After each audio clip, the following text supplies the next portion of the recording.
Assalamualaikum warahmatullahi wabarakatuh. Selamat pagi semuanya. Mudah-mudahan kalian tidak lupa dengan wajah saya ya, walaupun kita bertemu dalam kondisi PJJ atau sistem belajar virtual ini ya. Dan semoga kalian dalam keadaan sehat untuk menyimak pelajaran kali ini ya. Amin. Yuk, kita mulai materi pertemuan ke-6 ini, yaitu tentang bab baru kaidah pencacahan. Namun sebelum kita belajar, maka kita akan memulainya dengan berdoa terlebih dahulu. Yuk, kita berdoa bersama-sama. Bismillahirrahmanirrahim. Pertemuan ke-6 ini yaitu kaidah pencacahan. Kalian bisa melihat di dalam modulnya dan kalian juga bisa mendownloadnya di dalam web ya. Kaidah pencacahan ini yaitu tentang mempelajari tentang aturan pengisian tempat, aturan penjumlahan, aturan perkalian, permutasi, dan kombinasi. Dan kaidah pencacahan ini yaitu merupakan bagian dari peluang. Mungkin kalian sudah mempelajarinya ya, bab peluang. Kaidah pencacahan ini merupakan sebuah aturan membilang untuk mengetahui banyaknya kejadian atau objek-objek. Nah, untuk yang pertama kali dalam kaidah pencacahan ini, kita akan mempelajari yang pertama yaitu dari macam-macam pencacahan, yaitu 1. Aturan penjumlahan. Prinsip dari aturan ini adalah menjumlahkan banyaknya kemungkinan cara. Menjumlahkan banyaknya kemungkinan cara dari kejadian-kejadian yang tidak terjadi secara bersamaan. Sebagai contoh agar lebih jelasnya, saya membuat contoh dari perjalanan, yaitu dari kota A ke kota B. Ada berapa jenis angkutan yang dapat digunakan? Ada 4 travel, 2 kapal laut, dan 1 pesawat terbang yang dapat dipilih. Pertanyaannya adalah, ada berapa total cara berbeda untuk berangkat dari kota A menuju kota B? Nah, itu adalah salah satu contoh aturan penjumlahan. Yuk, kita simak penjelasannya atau penyelesaiannya. Nah, ini sebagai ilustrasinya ya, 4 travel, 2 kapal laut, dan 1 pesawat terbang. Dalam soal di atas yang tadi, ketika kita memilih travel, kapal laut maupun pesawat terbang tidak berpengaruh satu sama lain. Ketiganya merupakan himpunan yang saling lepas. Sehingga ada 4 ditambah 2 ditambah 1, yaitu sama dengan 7. Cara berbeda untuk berangkat dari kota A menuju kota B. Jadi kita bisa menggunakan 4 travel, 2 kapal laut, dan 1 pesawat terbang. Itu kita jumlahkan semuanya, semua caranya. Jadi terdapat 7 cara berbeda untuk berangkat dari kota A menuju kota B. Dan di sini juga saya jelaskan atau saya tuliskan aturan penjumlahannya. Ini aturan penjumlahan dalam kaidah pencacahan, misalkan terdapat K buah kejadian yang saling lepas. Dengan kejadian ke-1 dapat terjadi dalam N1 cara berbeda. Kejadian kedua dapat terjadi dalam N2 cara berbeda, dan selanjutnya. Maka banyak cara terjadinya seluruh kejadian tersebut adalah N1 ditambah N2 ditambah N3 ditambah N selanjutnya dengan cara yang berbeda. Nah, itu aturan penjumlahan. Sudah jelaskan? Maka kita langsung lanjut ke aturan perkalian. Yuk, sama-sama kita simak. Dalam aturan perkalian ini, misalnya ada N tempat yang terdapat atau yang dapat diisi dengan A1 adalah banyaknya cara untuk mengisi tempat pertama, A2 adalah banyaknya cara mengisi tempat kedua. dan seterusnya. Maka cara ini yaitu untuk mengisi tempat tersebut adalah dikalikan, aturan perkalian, jadi harus dikalikan. Kalau tadi aturan penjumlahan maka dijumlahkan. Nah, A1 dikali A2 dikali A seterusnya dikali AN. Nah, sebagai contoh agar lebih jelasnya kita lihat contoh berikutnya.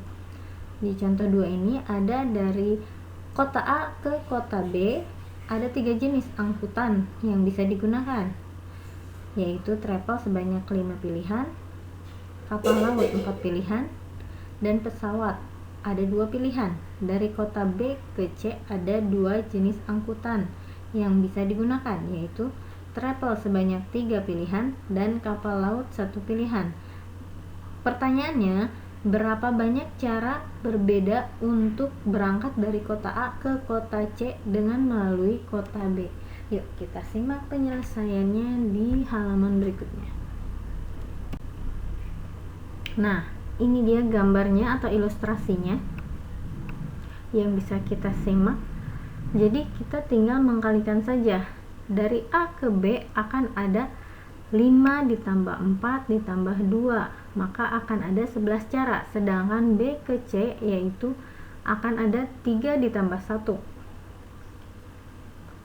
sama dengan 4 cara. Dengan demikian total cara yang berbeda dari A ke C melalui B adalah 11 kali 4 sama dengan 44 cara.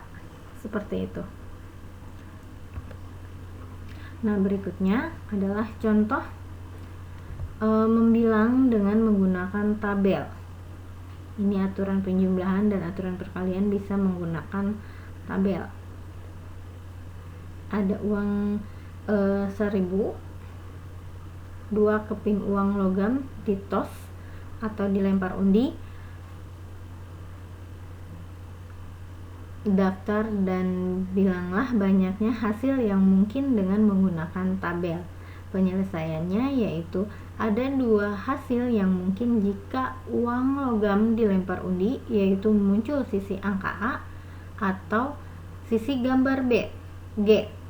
Oke. Dan ini bentuk tabelnya, kalian bisa simak.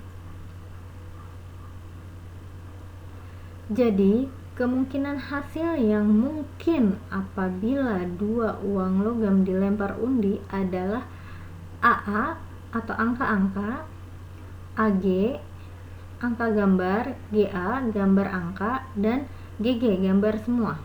Oke, nah itu menggunakan tabel. Atau bisa juga dengan menggunakan membilang dengan diagram pohon.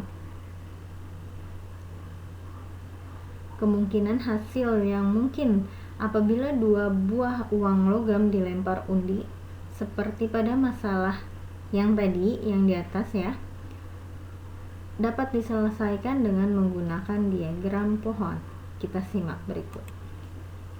Uang yang pertama AG dan uang kedua bisa AG ya dan AG, bisa AA, bisa AG, GA, AG, GG, sorry.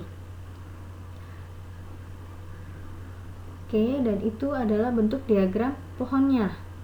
Dan ini ada masalah kedua, yuk kita simak sama-sama. Lukman sedang menempuh sebuah tes yang terdiri atas 3 soal berbentuk pertanyaan, benar atau salah. Berapa banyak kemungkinan jawaban yang dapat dilakukan Lukman dengan menebak? Nah, ceritanya Lukman ini lagi ngisi tes, lalu dia mau menebak benar atau salah. Lukman dapat menjawab soal pertama dalam 2 pilihan, yaitu benar atau salah. Setelah soal pertama selesai, ia juga dapat menjawab soal kedua dalam 2 pilihan dengan menggunakan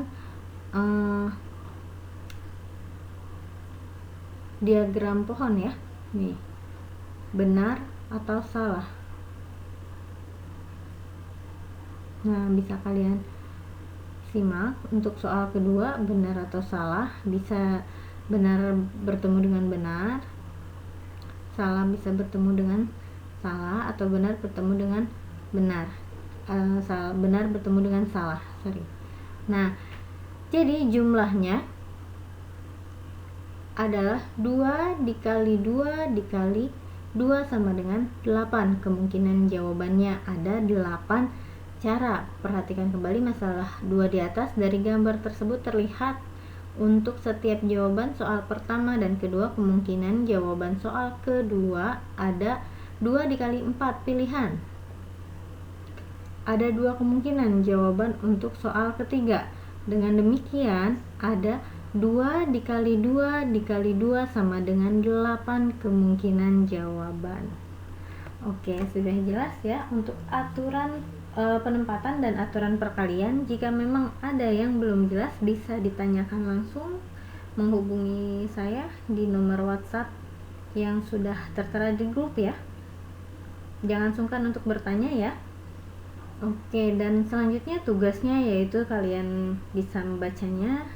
Disediakan angka sebagai berikut dan kalian kerjakan di kertas atau di buku latihan kalian, lalu kalian upload ke web e-learning kita. Oke, saya tunggu tugasnya. Bagi yang belum mengerjakan pertemuan 1 sampai pertemuan 4 dan 5, kalian bisa langsung menghubungi saya jika sudah tidak bisa mengerjakan lewat web. Oke, sudah selesai untuk pertemuan kali ini. Ingat, jangan lupa dikerjakan karena ini masuk ke dalam penilaian kalian. Yuk rajin membuat tugas, karena tugas menentukan prestasi kalian di semester 1 ini, di kelas 12 ini. Silahkan, selamat mengerjakan, dan jangan sungkan untuk menghubungi saya jika ada yang tidak jelas. Assalamualaikum warahmatullahi wabarakatuh.